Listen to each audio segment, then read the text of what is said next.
नमस्कार मित्रांनो. लग्नाची बेडी या मालिकेच्या आजच्या भागामध्ये सिंधू मधूबरोबर असलेली डील लगेच एका झटक्यामध्ये तोडून टाकते आणि आता मधूला म्हणत असते की आपली डील तुटलीये आणि ती सुद्धा तुझ्यामुळे, कारण तू आपल्याला केलेला प्रॉमिसेस प्रत्येक वेळेस मोडला. तर कृष्णाचं म्हणजेच की सिंधूचं हे असं बोलणं पाहता मधू लगेच आश्चर्याने तिच्याकडे पाहत असते. आता त्यानंतर सिंधू म्हणजेच की कृष्णा म्हणत असते की तू आपल्याला तिकडे घेऊन जाशील आणि ती पोरगी आपल्याकडे देणार नाही, मग आपण काय करणार? आपल्याला ना तुझ्यावरती अजिबात भरोसा नाहीये, त्यामुळे आता आपला डील मोडला. मग आता लगेच मधू हे बोलणं ऐकता म्हणते तू असं नाही करू शकत. याच्यावरती सिंधू लगेच कारण विचारते. सिंधू म्हणत असते आपण काय काय करू शकतो हे सांगू का तुला? आपण तुला हर टायमाला सांगितला होता, पण मात्र तू आपला ऐकला नाही. त्याच्यामुळे आता आपण पण ठरवलंय, आता आपण त्या लंबूशी लग्न करणारच. तर मग आता कृष्णाचं ते सगळं बोलणं पाहता मधू लगेच आश्चर्याने तिच्याकडे पाहायला लागते. इकडे सिंधू लगेच लग्नाच्या विधीसाठी निघून जाते आणि मधूला काय करावं आणि काय नको करावं काहीच समजत नसतं.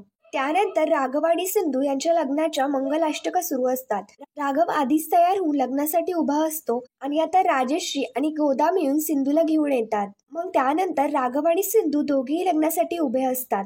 राघव सिंधू दोघे एकमेकांकडे खूप प्रेमाने पाहत असतात आणि इकडे मधूचा तर चेहराच पडलेला असतो. पुन्हा एकदा मधू समोर राघव आणि सिंधू यांच्या दोघांचं लग्न होत असतं. मंगलाष्टक झाल्यानंतर सगळे त्यांच्या दोघांच्या डोक्यावरती अक्षता टाकतात. तर मग त्यानंतर इकडे मधू विचार करत असते की कसं थांबवू हे लग्न. आणि त्याच्यात एक वाईट गोष्ट म्हणजे शकुंतलाची फोन का नाही उचलत आहे.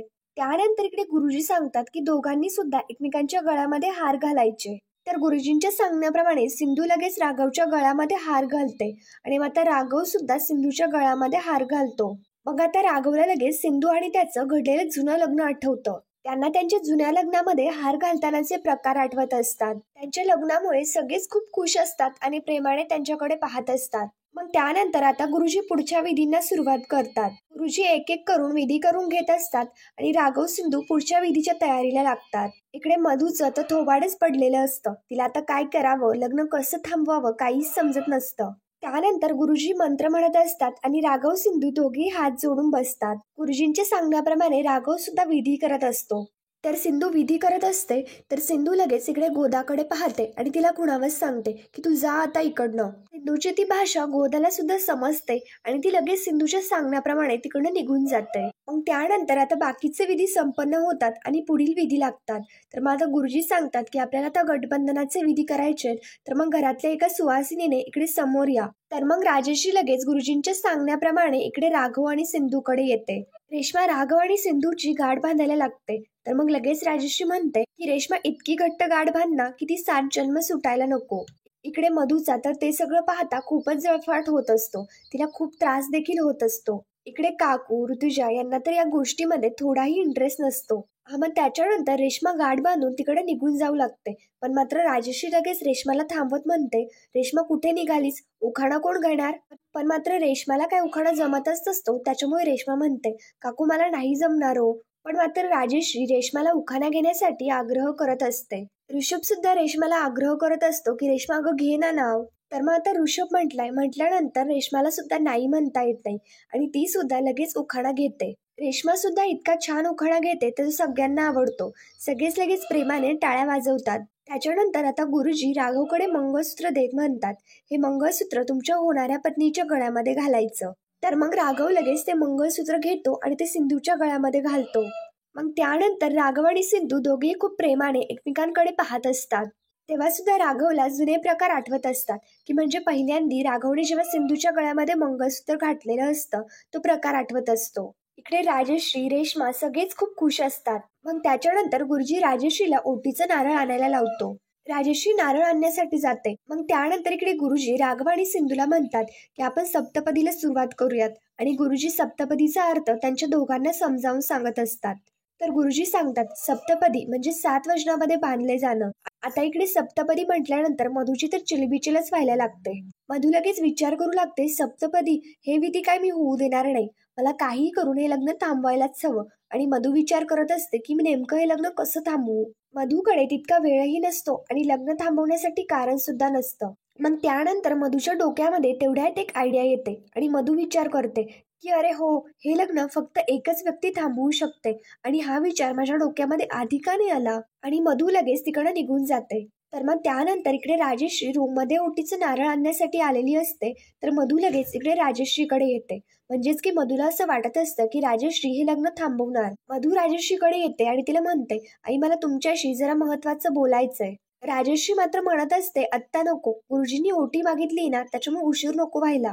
आणि राजेश्री आपण नंतर बोलूयात म्हणून तिकडे निघून जाऊ लागते. पण मात्र मधू राजेश्रीला थांबवते आणि तिला म्हणत असते की प्लीज माझं एकदा ऐकून घ्या, मला खरंच खूप महत्वाचं बोलायचंय.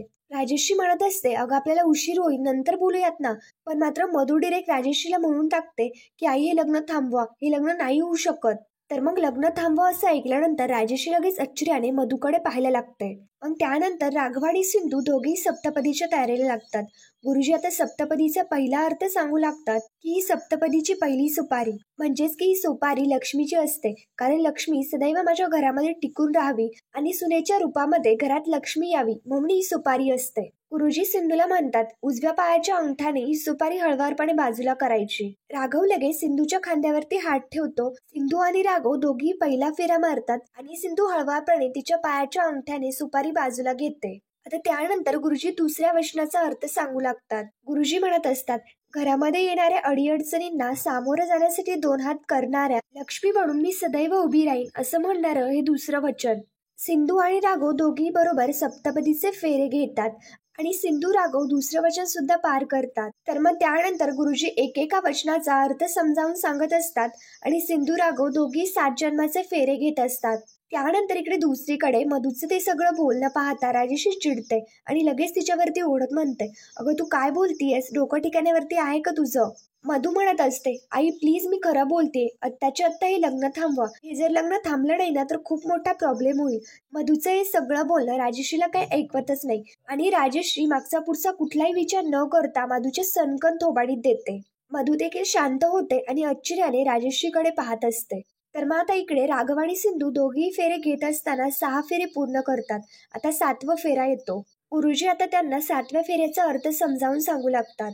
गुरुजी म्हणू लागतात, ही शेवटची सुपारी आणि 7वं वचन, म्हणजेच की गणपतीला स्मरून सरस्वतीला स्मरून मी या घरामध्ये पुढील जे काही कार्य करेल ना ते कार्य शुभ असेल आणि मला जिथे कुठे उभे राहायचे ते मी खंबीरपणे लक्ष्मीला स्मरून करेल आणि त्यासाठी या घरामध्ये मी लक्ष्मी म्हणून घरात आलीये आणि हेच शेवटचं वचन.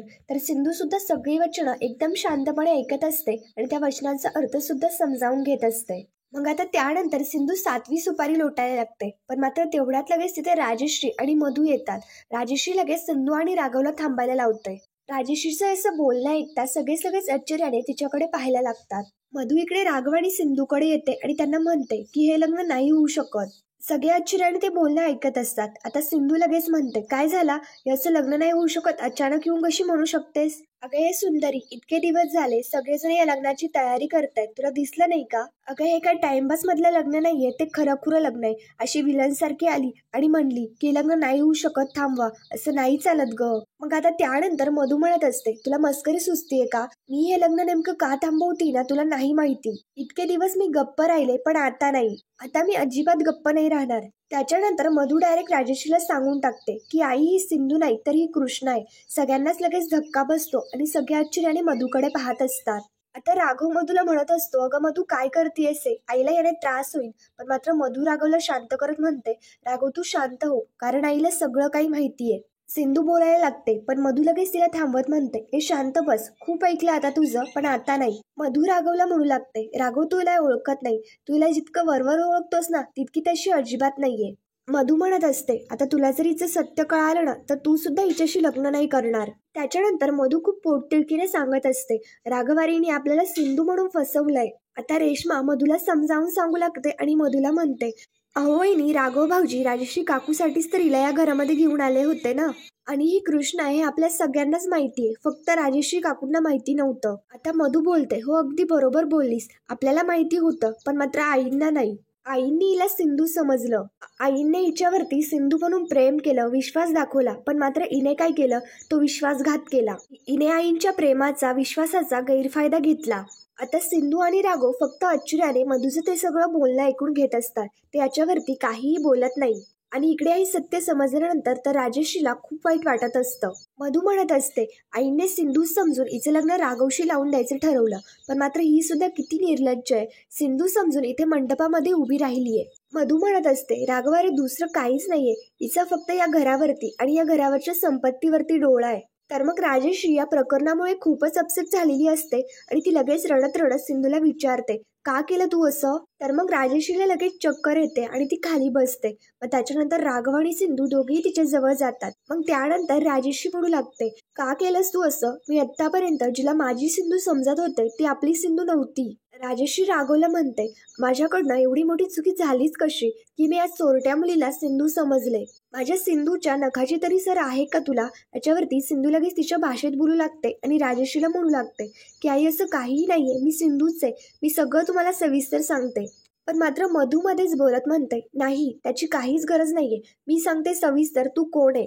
आणि मधूकडे कुठला तरी व्हिडिओ असतो आणि त्या व्हिडिओमध्ये असं आहे की हिने स्वतःहून कबूल केलंय की ती सिंधू नाही तर कृष्णा आहे. तर मग मधू लगेच तो व्हिडिओ राजेश्रीला दाखवू लागते. त्या व्हिडिओमध्ये सिंधू राघवबद्दल वाईट साईड बोललेली असते आणि सिंधू म्हणत असते, फक्त तो सांगतो ना तेच आपण करतो. आता त्या लंबूच्या आईची तब्येत सुधारली ना तर आपण इकडनं लवकर कल्टी घेणार आणि लवकर आपण आपल्या आपल्या घरी जाणार. मग त्याच्यानंतर मधू विचारते की तुला खरंच राघवशी लग्न नाही करायचं का? मग व्हिडिओमध्ये कृष्णा म्हणजेच की सिंधू सांगत असते की आपल्याला का करायचंय त्या लंबूशी लग्न. सगळेच आश्चर्याने त्या व्हिडिओ मधलं सिंधूचं बोलणं ऐकत असतात आणि सगळ्यांनाच खूप मोठा धक्का बसतो. सिंधूला तर आता काय करावं काहीच समजत नसतं. तर मग मित्रांनो, पुढील भागामध्ये आपण पाहणार आहोत राजेश्रीने आता सिंधूला कृष्णा समजलेलं असतं आणि आता राजेश्री सिंधूवरती ओढत म्हणत असते की आम्ही सगळ्यांचा तू विश्वासघात केलाय, त्याच्यामुळे तुझं तोंडही बघण्याची इच्छा नाहीये. तुला या घरामध्ये जागा नाहीये, त्याच्यामुळे आत्ताच्या आत्ता तू घरामधनं चालती हो. हे ऐकल्यानंतर तर राघव आणि सिंधू दोघेही आश्चर्याने एकमेकांकडे पाहत असतात. सिंधूला तर आता काय करावं काहीच समजत नसतं. इकडे राघव ते सगळं थांबवण्याचा खूप प्रयत्न करत असतो, पण मात्र त्याचं काहीच होत नाही. इकडे राजेश्री लगेच सिंधूचा हात पकडते आणि तिला बळजबरीने घराच्या बाहेर काढते. गोदा आणि सिंधू दोघेही घराच्या बाहेर असतात. मधुने अशी ठिणगी टाकलेली असते, त्याच्यामुळे सिंधू सुद्धा काहीच बोलत नाही, ती शांतच राहते. तर मग मित्रांनो, पुढील भागांच्या डेली अपडेट्ससाठी आमच्या साई मराठी या चॅनलला लगेच सबस्क्राईब करा. थँक्यू.